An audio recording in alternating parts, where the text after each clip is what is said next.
I started looking into the personal training, studying benefits of physical exercise. The only reason I went into that is so that I could take the jump rope and make it a sport. Why do you want to become a personal trainer? I want to make jump rope into an actual sport.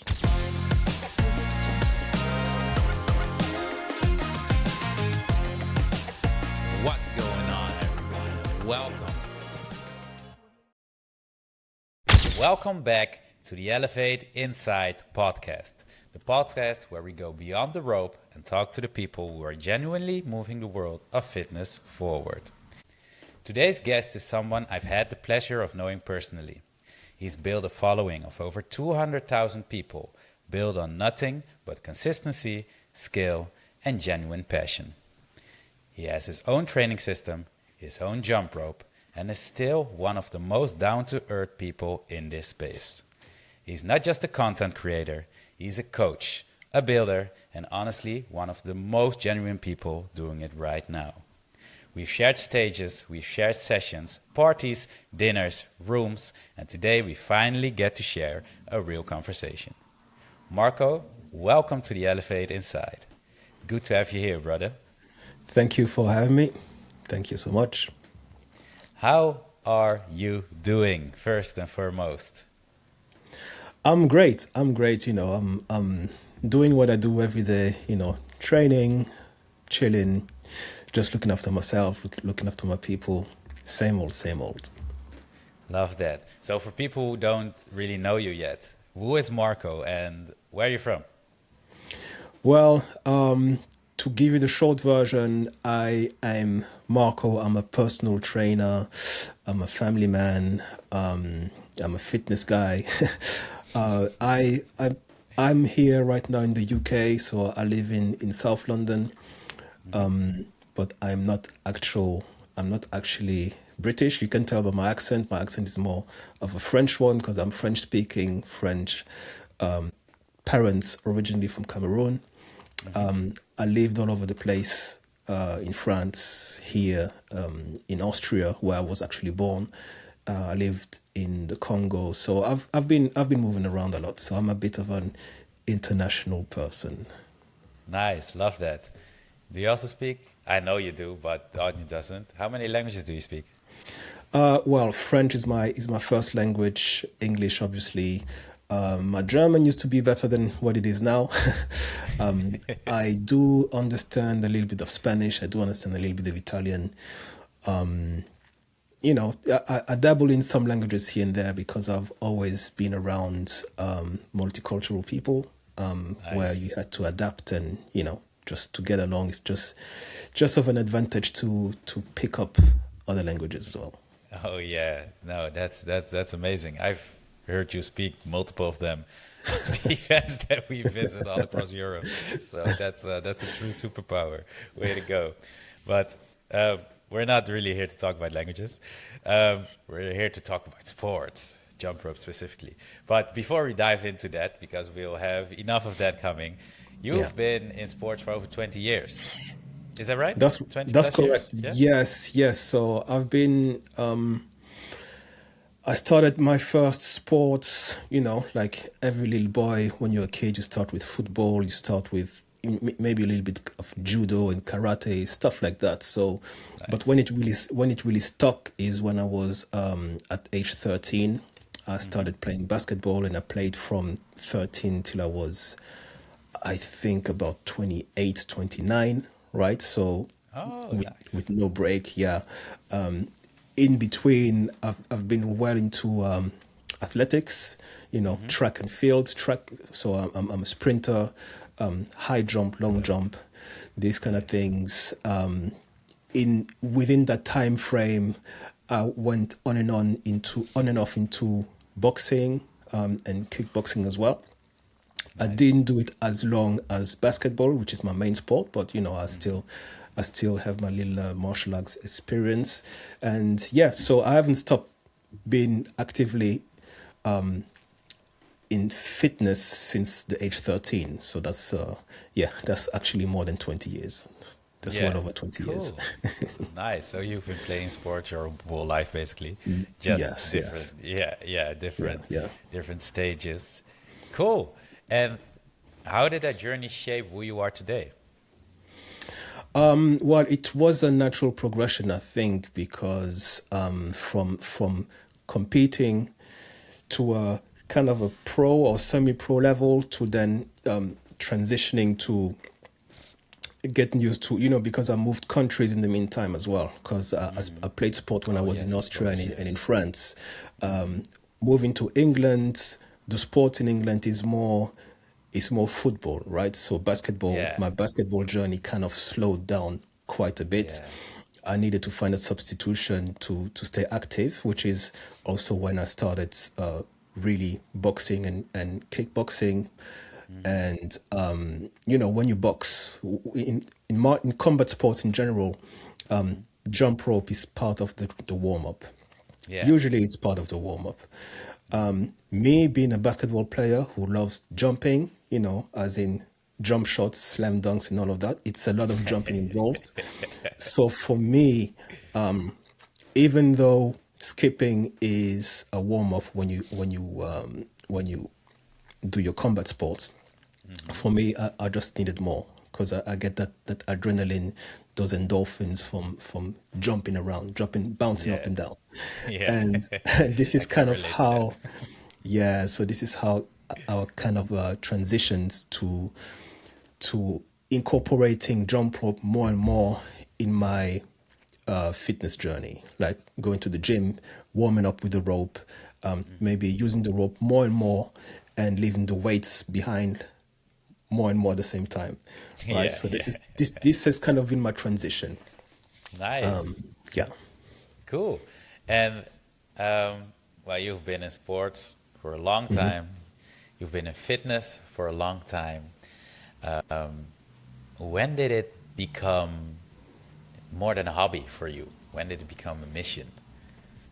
I think about 2000 and I want to say 15 or 16, right? So that's about 10 years, right? About About 10 10 years years. ago. Yeah, yeah, maybe a little bit longer. When I just wanted to do more with the rope. So I remember taking my work colleagues to the park at lunchtime, telling them to pick up a rope and we're just going to do a workout. But just jumping, for me, I found it boring, right? So as Yeah. much as I love jumping up and down, I always Yeah. need a little bit more. So I would incorporate push-ups, I would incorporate squats, I would incorporate a bunch of things. Yeah. And this is all lunchtime work colleague stuff, right? So the more I did it, the more I wanted to look into it. And it's also around the time where I decided that it's not fair for the others if I instruct them certain things that I don't really know the background about. Yeah. And therefore, I started looking into the personal training, really, really studying how to work out the benefits of physical exercise. And the only reason I went into that is so that I could take the jump rope and make it a sport. Ah, yeah, yeah, Yeah, yeah, yeah. I, I, Nice. I actually remember telling the well the people who were giving us the course, the lessons and all of that. I said that because they would ask you why do you want to become a personal trainer and what's your goals and stuff, and my answer was I want to make jump rope into an actual sport. Cool. Ironically, it's around the time that when I saw other skipping content from like Rush Athletics, Bodily, jump rope dudes, and when I saw those, for me it was a confirmation that okay, other people are doing that too, so I'm on the Exactly. right path. Yeah. Nice. Yeah. That's nice. That's cool.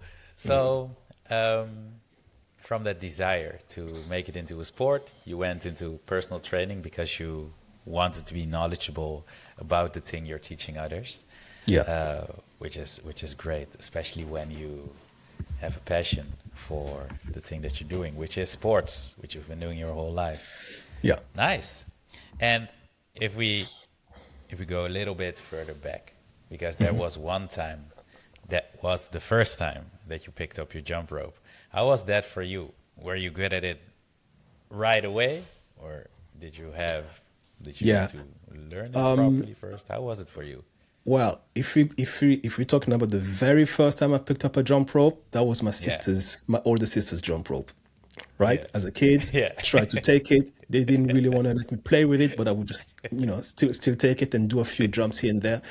I would say it was easy. But when I say easy, I'm talking about the basic jumps, right? So finding the rhythm to do like regular rotation and jumps over each rotation, I didn't find it difficult. In fact, this was my level for a very, very long time, because before you go into jump rope the way we are doing now, you don't really think of any tricks and moves and variations. So for the majority of people, like for me back then, jump rope was just jumping up and down with the basic jumps. So Yeah.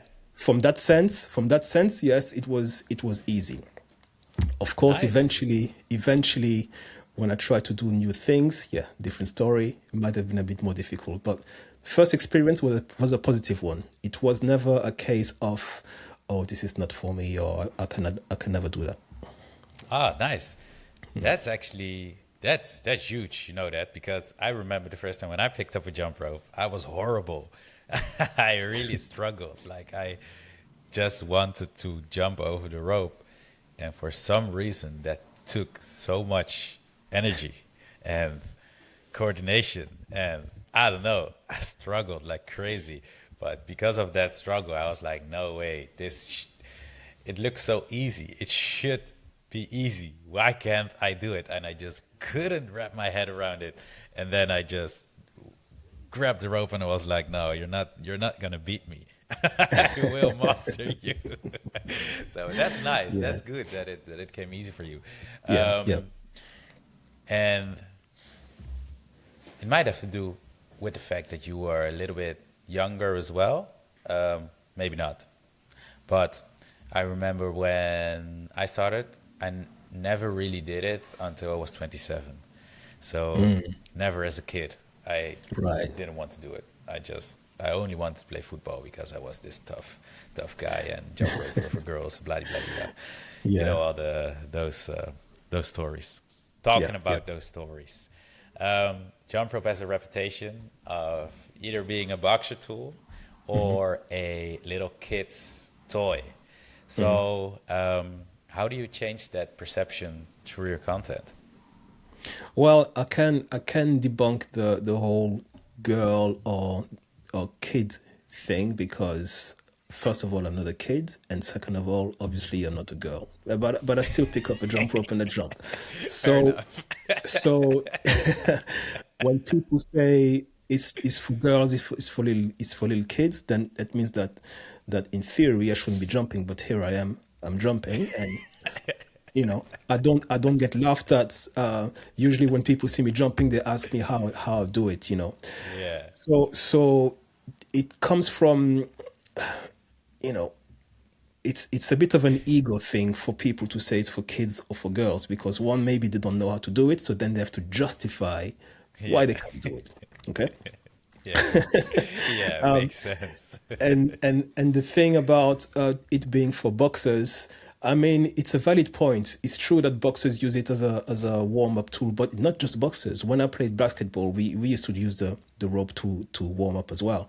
When I Yeah. was into track and field, we used to jump rope as well once in a while. So it's not, it's a popular thing, like a mainstream thing to say it's for boxers, because that's we see them doing it, and it's quite impressive the way boxers do. So automatically we're going to say, okay, this is a boxer tool. It Yeah. is, but not just for boxers. Yeah. So No. as I said, I'm not a girl, I'm not a kid, I don't box anymore. So in theory, I shouldn't even be jumping rope. But here I am, I'm jumping. I love that. I love that. Okay, I'm gonna remember that the next time somebody calls me a little kid. or a girl for jumping. And to be honest, there's nothing wrong with doing what kids do. I mean, as we grow up, we kind of lose the child in us, right? And that's how That's a we fact. start. Yeah. You start feeling old. You don't run after the bus anymore. You don't sprint anymore. Kids do all of these things. So if I could choose with moving like a kid or moving like an old man, of course I'm gonna choose moving like a kid. So nothing wrong with that. Absolutely. Absolutely. Well said. Preach. So, um, let's talk about your skills for a second because you have a lot of them. You inspire people with those skills, and people literally want to be you, try to be you. Um, what's the hardest skills you ever learned? What's the hardest skill you ever learned with a jump rope? And how There's long a did it f- take to learn it? okay. One skill that I found, I think double under crosses was one that was very challenging Yeah, because I remember I that. did it as a time when I was good with boxer steps. I was good with all sort of footwork, running in place and even regular double unders once in a while. When I started doing double under crosses, I found there was like a blockage for me because every missed cross you smack your back in or you smack the back of your head, and it's so Yes. painful. It's so Yes. because the rope moves so quickly, right? Yes. So it's so painful that you're reluctant to try again.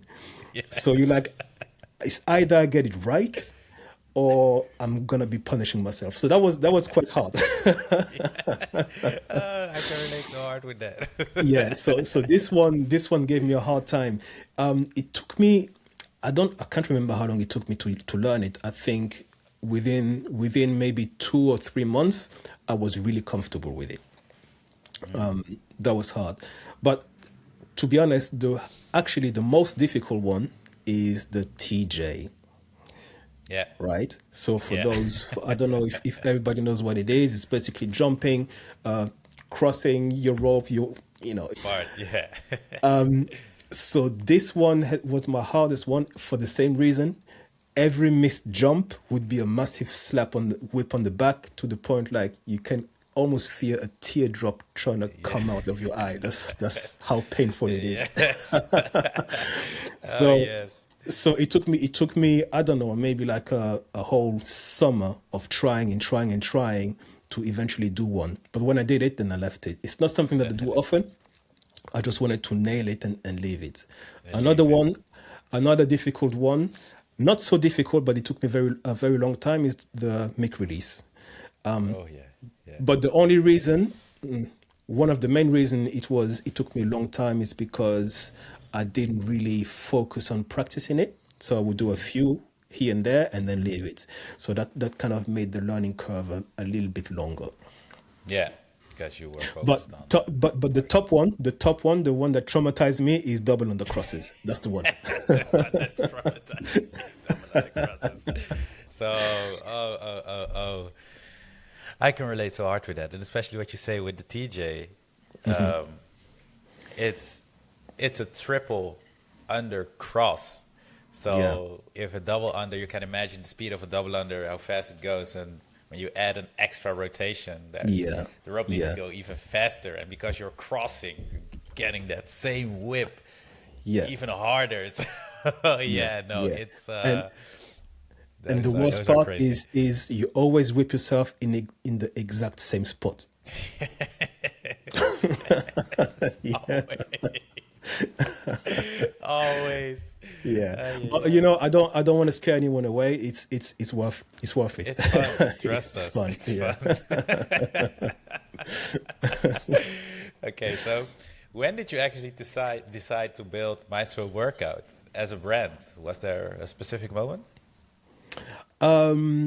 Yes. 2 years after becoming a personal trainer, I think I my brand. So if we bring it back, I come from a music background, so my main hobby, if I even worked in that field for a while, was music. I produced music, and I was on stage playing instruments, all of that stuff.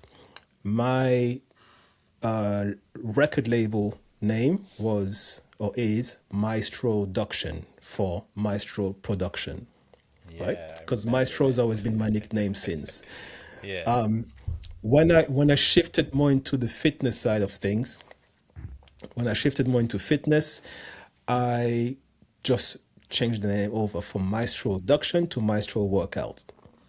Mm. And eventually, I think around the time when I kind of converted my Instagram account from a music account to a fitness account, I thought, okay, I'm going to do the thing. Maybe eventually I'm going to have like I didn't think about clothing or equipment, but Hmm. just as a personal trainer brand. That was my main objective first. Oh yeah, yeah. Yeah, and fast forwards, me working with you, being like an Elevate affiliate. A natural progression is like, okay, I have my brand already. Hmm. I'm into jump rope. I may just blend the two together, and that's how kind of how it came about. Nice. If you put it in the timeline, I think I thought of creating a physical brand like for jump ropes that was 2019, I would say, about Nice. 2019. Yeah. Nice. So that's pre-COVID boom. Um. Okay. Actually, no. Sorry. I get the date mixed. No, scrap that. It's not 2019. Scrap that. I don't know why 2019 came to mind. No, it's 2023. I don't I Oh, don't the I don't jump know rope why. brand thingy. Yeah, the brand, the actual jump rope to 2023, because it's about three. 2023. Yeah, it's about 3 years. It's about 3 years. And Gotcha. again, it was Okay. it was it was a natural progression for me. At that point, I already had a big following on Instagram, on social Hmm. media. I was representing, or still am representing, Elevate, but I thought maybe Hmm. there should be something attached to the brand as well. Yeah, of course. Yeah, Which is a natural progression, and yeah, that intrinsic motivation. Not sure if that's the right word. Is biggest when you are raising your own baby. So yes, I can yeah. completely understand that. Talking about that big following, growing to 200,000 followers doesn't happen overnight. So there was one point where you just cracked a piece of content that worked for you. At least I think. What was that piece of content that cracked the code for you to blow up on Instagram or and TikTok and I don't know where you all blow up everywhere. Yeah, yeah. So I think my first big break or social media break was Instagram. It's when I was already posting a lot of content, um, random stuff, me working out in my garden, me jumping rope on my outside in front of the house, showing like push-ups and all sorts of things. Well, before COVID is when I started jumping rope more and more. So people saw me jumping more and more on my content, and it's actually just before COVID that you and I kind of got in touch, and that's when I joined the Elevate brand. COVID happened, and then we know what happened. But after, so when the doors of the world opened again, I did the same thing online, just showing my jumps. One day, I decided to slow something down and break down movements the way I talk to myself in my head, right? Ah, So, nice. so I really I took something quite complex looking, and I simplified it so that people. So I imagine that if I was watching this, how would I understand it? Like without knowing any technical terms and everything. So I did this video. I think it was like Southpaw double unders or something like that, and it just blew. And I was like, oh wow, people love that. People Yeah, of love that, course. and Yeah. uh, and then I kept doing it because again, my background is training, right? So I'm a trainer. I'm here to help people. So seeing how it was useful for people kind of pushed me to do it more and more. And it was kind of a snowball effect because it gave me some confirmation that I was doing the right thing and people got to learn from it. So it kind of became my style. I kind of left everything on the side and focused on this style of content. Breaking which down, is yeah, taking something that may look complex, breaking it down to so that people can understand. And they say if you can if you explain something and a 5 or 6 year old can understand it, then you're doing it right. yeah, yeah, that's so true. Love that. That's amazing, and it's helping a lot of people, and in turn also helping you grow. So it's a win-win. That's good. Correct.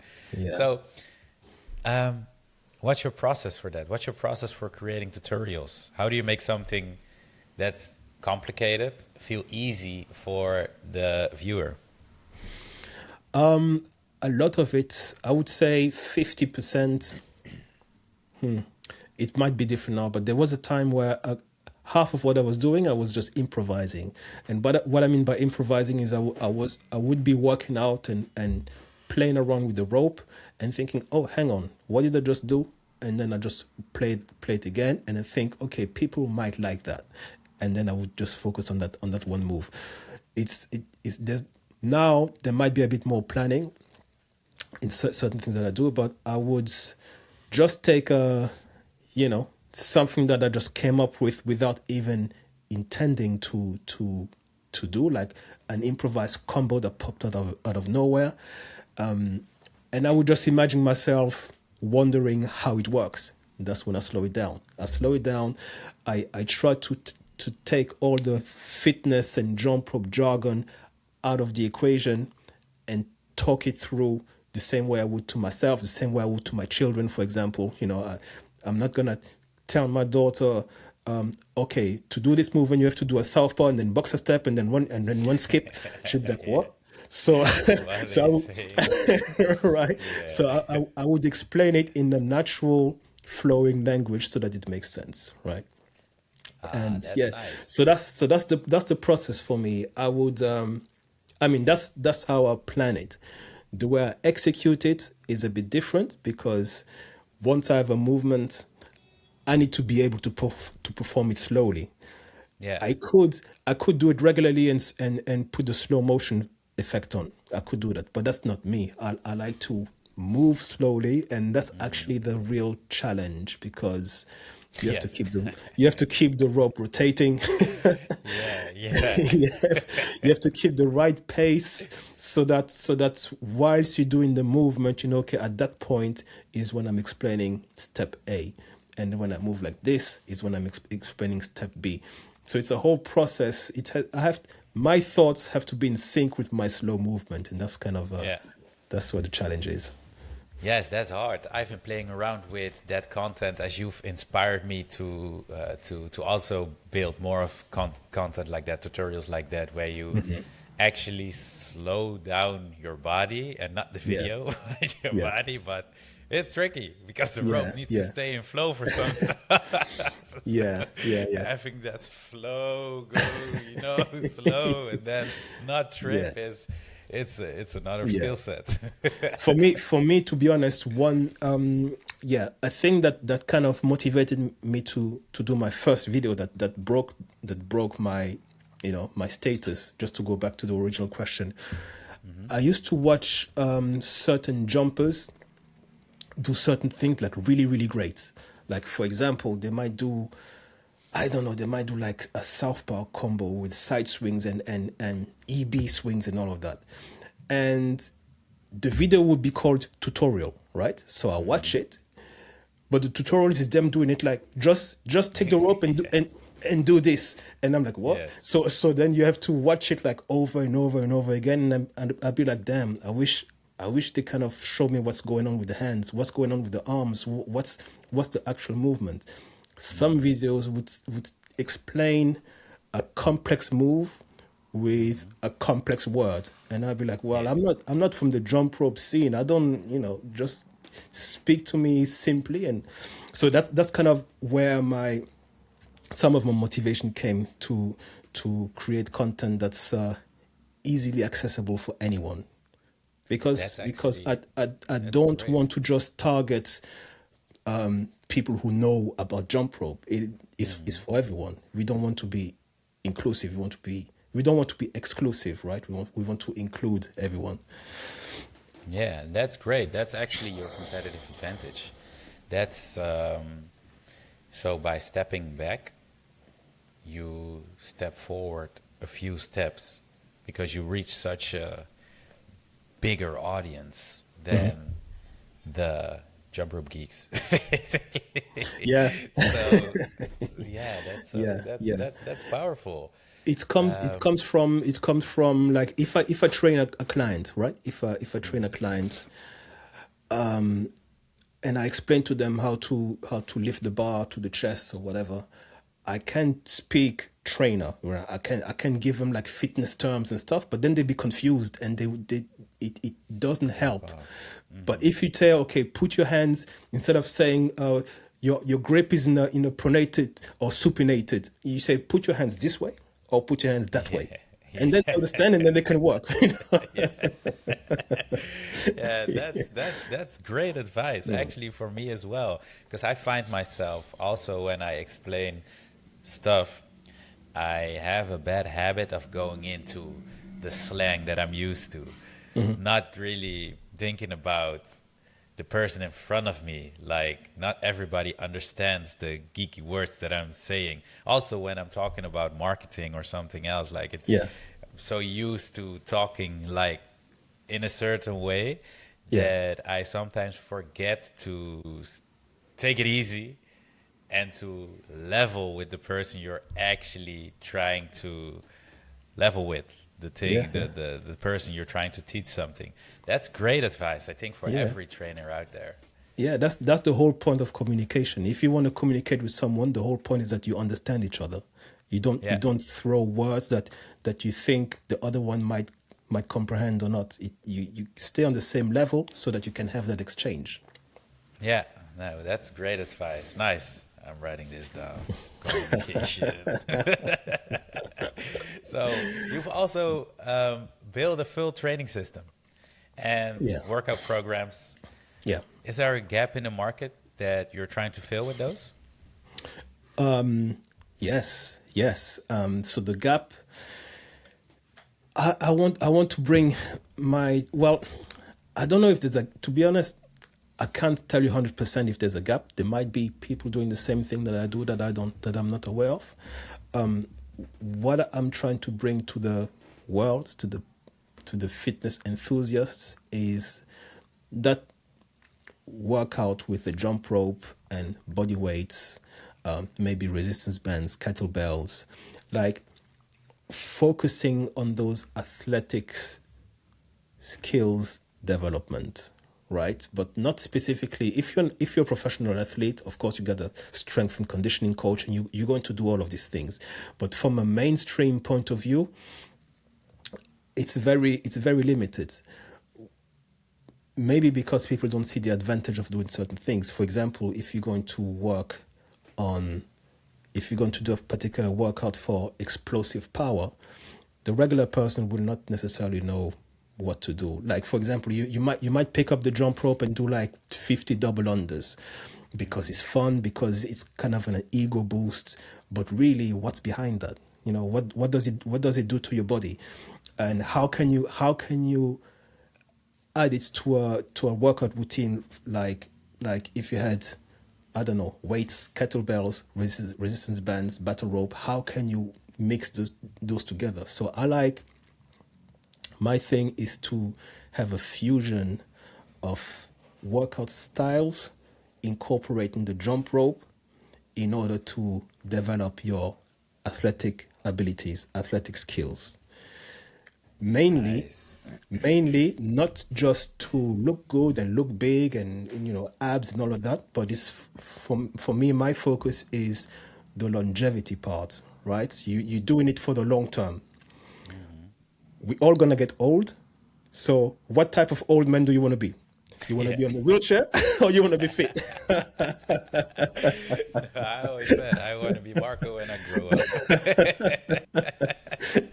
You're my big example. So yes, man. If Yeah. you The system that I have is based on plyometrics. Plyometrics meaning jumping exercises. So jumping exercises, calisthenics, body weights, and all of this is perfect with a jump rope because you can do your 30 seconds jumping, put the rope aside, do your 30 seconds body weight, come back to the jump rope. Like you're in an unstable environment, sort of, but still working on that explosive power, on that, all the athletics and fitness skills you can think of will be incorporated in those kind of sessions. nice, love that. So a true hybrid workout. Yeah, So talking about hybrid, you also created your own jump rope. that's correct. That's correct. Yes. What was the hardest part from going to fitness creator to product founder? It's not as fun as creating content, I think. Oh, It's, I mean, it is fun to some extent, but the work it can be. I don't want to say boring because it's not boring, but it can be like kind of flat, right? It's not exciting. When you create content, you use your creativity. You you finish a session, and when you create a content, it's almost like a workout. So you feel good at the end. When you work on your brand, it's a lot of sit down thinking, not moving too fast, a lot of admin. yes. You have Oh, you have the to you have to admin. think you have to think outside of the box because Yeah, what you like is not necessarily what you need to put out in the world just because you yeah, like it, right? yeah, So for example, doing a designing a t-shirt. I might design something that looks good on me, but yeah, that's me. That's yeah, not that's not the yeah, right. And it's I don't yeah. have like a bunch of clones that are gonna wear that gonna look like me, So you have to think outside of the box. Oh yeah, That's the most challenging thing. A little bit like when we were saying earlier, like communicating, making sure everybody's on the same level plane. Working on the brand, you have to put your ego aside, put your own wish lists or your bucket list aside, and think what is good, what will be received well, regardless of what you like. yeah. Yeah, so that's something I'm sure you know what I mean with that. Oh yeah. It's a constant thingy that you are, of course, you have your own vision, you have your mission vision with your company, and also from your purpose, from what you want to bring to this world, and your own ideologies and stuff that you like. And then you also have to meet your customers somewhere, and it's finding that The that middle crossroad, ground. like that yeah, the Yeah, middle ground between what you want to bring to this world and what your customers need, yeah, to go to that next level. And if you find yeah, that middle ground, that's where the delta is. That's yeah, where true growth happens. So that's yeah, for every business owner. That's a challenge for us all. So I yeah, completely understand where you're coming from. yeah.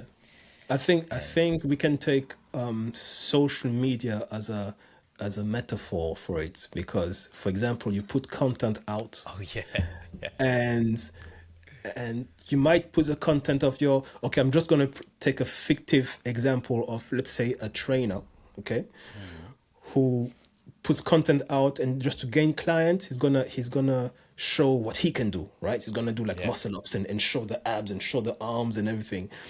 yeah. But then the people watch it and they go like, okay, good for you, but what's in there for Yeah. me? What's in there for me? Yeah, yeah, You yeah. look good. Facts. Yeah, you look good. But if I look at myself in the mirror, I look like me. I don't look like you. Yeah, So. So, yeah. That's So so so yeah. So from a business standpoint, it's the same. I mean, if it was me, the rope that I would create for myself, it doesn't look like the one I created now. I Yeah. would put my favorite color, I would put my favorite shape, and like all of that. But then, is it the right thing if I want to expand, or if it's Yeah. something that I just want for myself? Yeah. And as you say, No, it's that's it's so a middle true. ground. Yeah. That's so true. That's so true.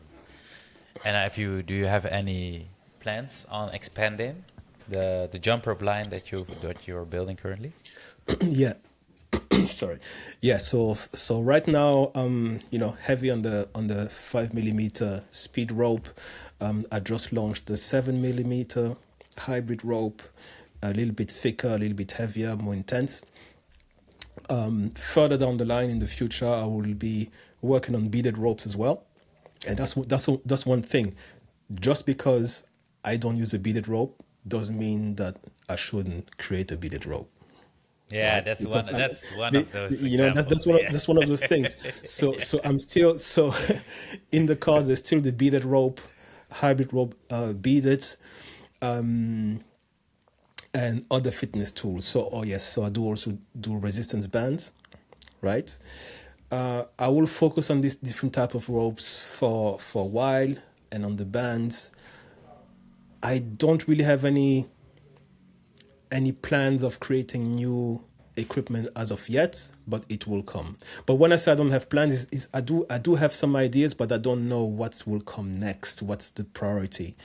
Yeah, I got I you. think Yeah. what you will see before new equipment is clothing.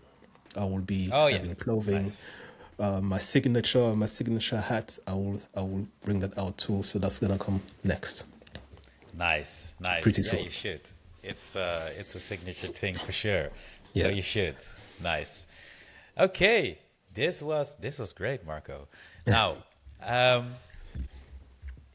what's the biggest fitness lesson that that taught you about life? Well, the biggest fitness lesson is to say bluntly, if you don't use it, you lose it. If you don't lose If you, it, if, if you don't use it, if you don't oh, if you use don't it, use it, you lose you it. lose it. So Oh keep yeah, yeah, you have to keep moving, keep working on your fitness. When my fitness shifted, it hasn't really shifted. It just matured, right? So, but as my fitness life matured, my quality of life got better in terms yeah, of health.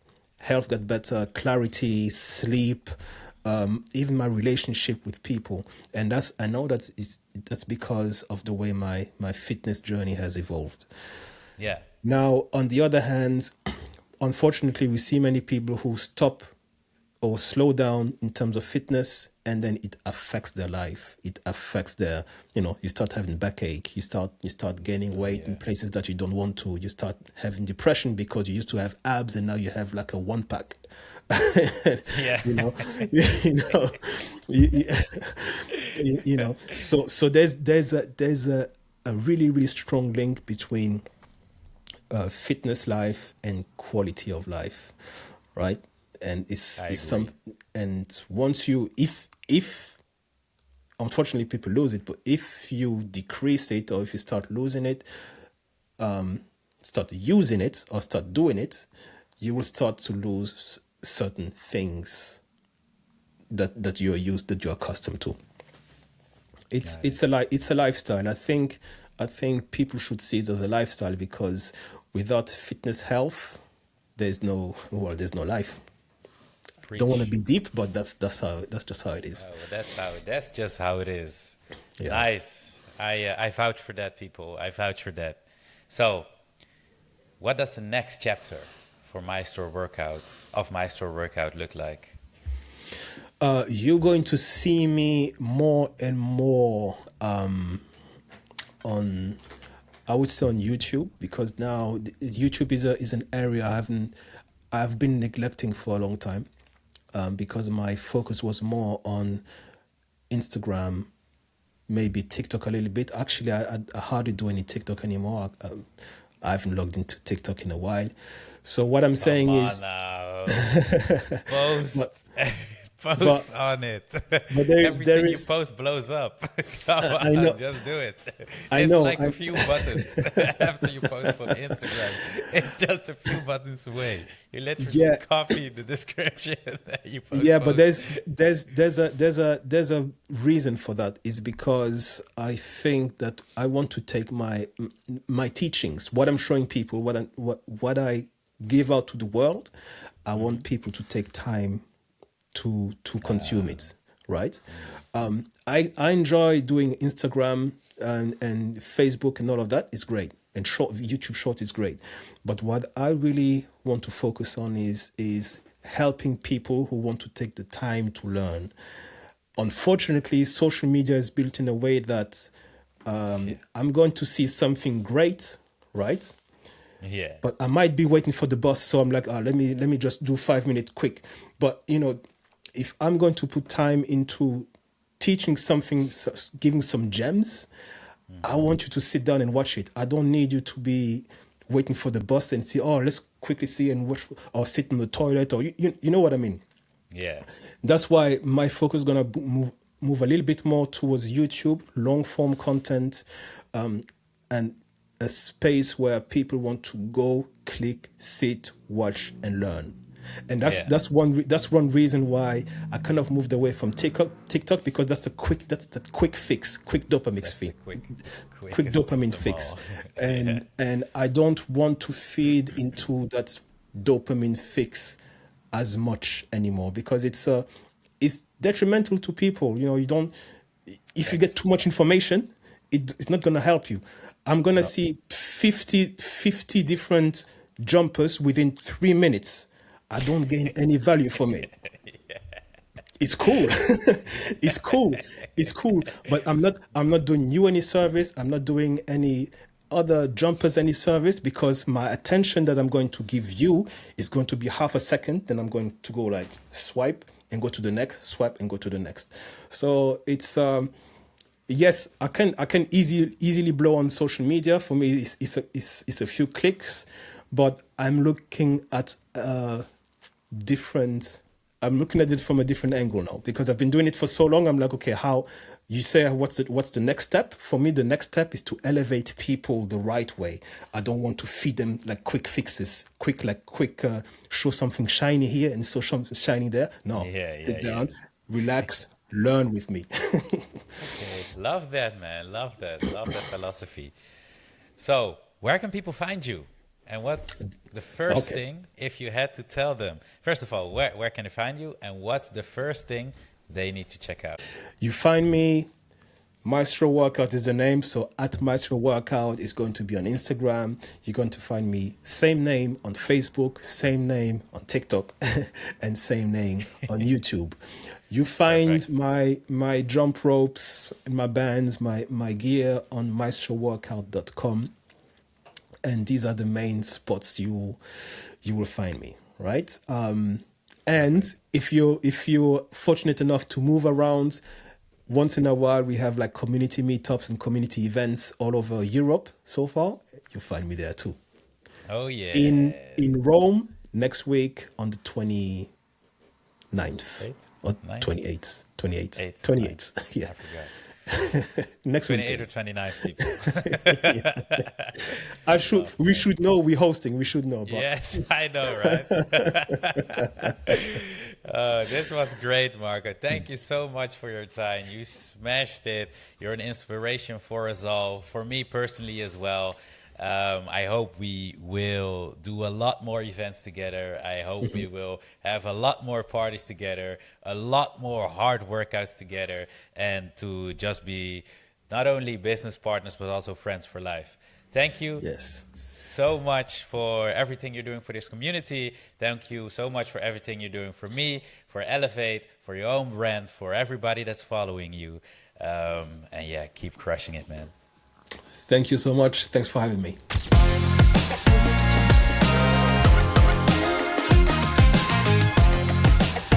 What's going on, everyone? Welcome